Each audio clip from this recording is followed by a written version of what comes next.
hari ini, 17 Agustus 2022, di mana negara kita tercinta, Indonesia, berumur 77 tahun. Tentu, masih sangat muda umur bangsa kita sekarang.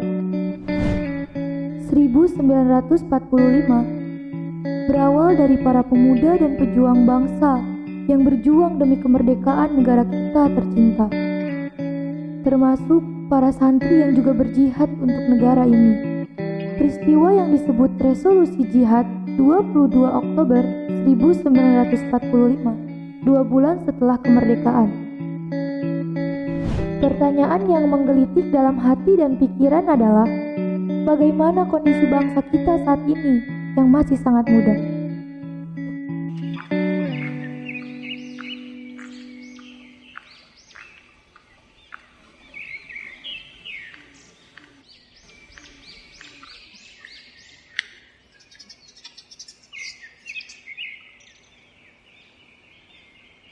Put, kamu kenapa? Aku lihat galau gitu.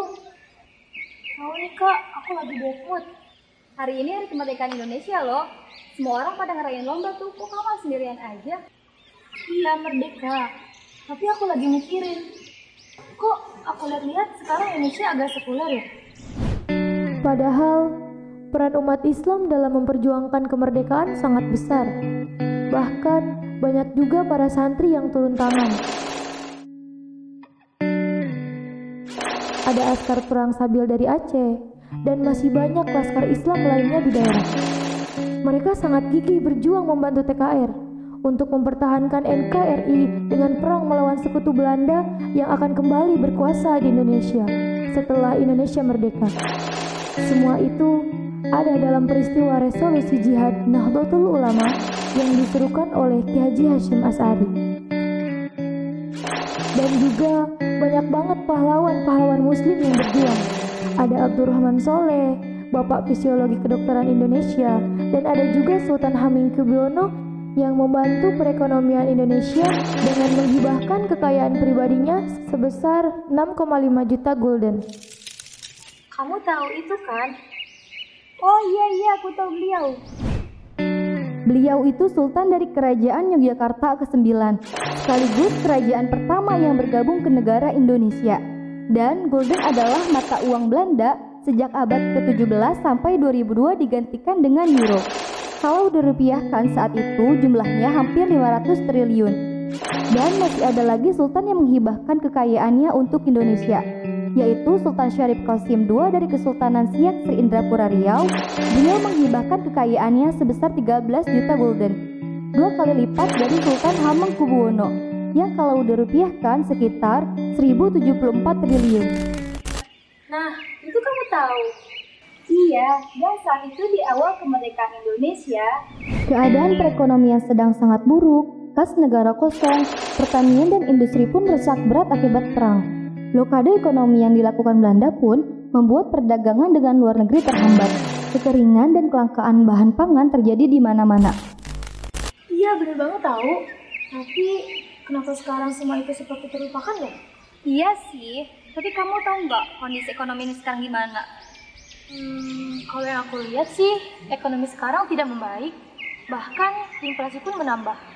Iya, tapi kamu juga harus tahu kondisi ekonomi dunia saat ini gimana. Kondisi dunia saat ini sedang krisis ekonomi yang disebabkan pandemi COVID yang muncul di awal tahun 2019 dan ditambah awal tahun ini Rusia menyerang Ukraina. Hancurlah ekonomi dunia, banyak negara-negara yang mengalami inflasi besar-besaran. Negara sebesar Amerika pun mengalami resesi. Inflasi mencapai 9,1% dan di nomor 2 yang mengalami inflasi terbesar adalah Turki yang mengalami inflasi 78,62%. Dan di Asia ada Sri Lanka yang dinyatakan bangkrut, sampai-sampai presidennya kabur dan mengundurkan diri. Lalu negara kita gimana nasibnya? Sedangkan negara kita, Indonesia hanya mengalami inflasi 4,35%. Ada di nomor 8 daftar negara dengan inflasi terendah. Bahkan, The Global Economic Shift menyatakan prospek Indonesia di tahun 2036, ekonomi akan terus bertumbuh sampai di ranking ke-8 daftar negara ekonomi bertumbuh di dunia, dihitung dari jumlah GDP dan PDB Indonesia saat ini. Terus apa yang harus kita lakukan sekarang? Kita ambil pelajaran dari Sri Lanka. Kenapa negara itu bisa bangkrut?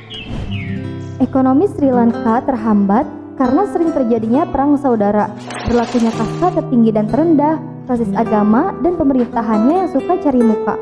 Hanya fokus ke bansos dan subsidi sampai lupa dengan pertumbuhan ekonomi.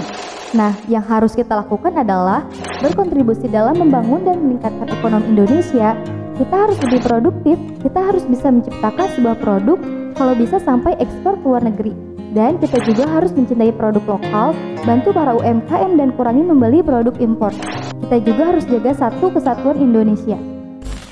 Oh iya, benar juga sih apa yang kamu bilang. Wait. Kenapa kita gak turun tangan aja? Padahal kan Indonesia sedang berpotensi untuk maju. Nah, gimana kalau sekarang kita berkontribusi untuk Indonesia? Seperti para sultan yang menghibahkan hartanya untuk kepentingan rakyat dan para pejuang yang berjihad untuk kemerdekaan. Wah, ide bagus tuh. Ayo. Being an Indonesian isn't a bad thing. I always proudful to be an Indonesian. Sebenarnya, tidak ada alasan bagi saya untuk tidak bangga kepada bangsa Indonesia. Makanan yang kaya akan cita rasa dengan banyak bumbu rempah-rempah yang kita punya. Keindahan alam dari Sabang sampai Merauke.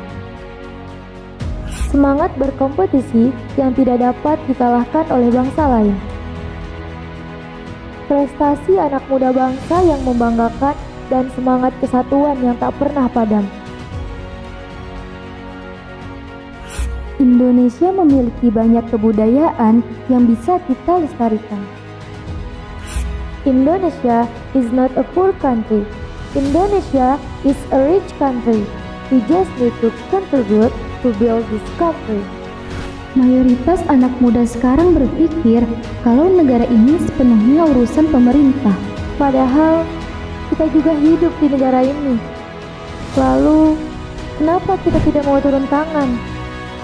Padahal itu bagian dalam tanggung jawab kita sebagai warga negara Indonesia. Penting bagi kita untuk terus menggali potensi diri, untuk berkontribusi dalam membangun bangsa. We can do anything, I mean anything, to make our beloved country better. Dirgahayu Indonesiaku, sekarang saatnya.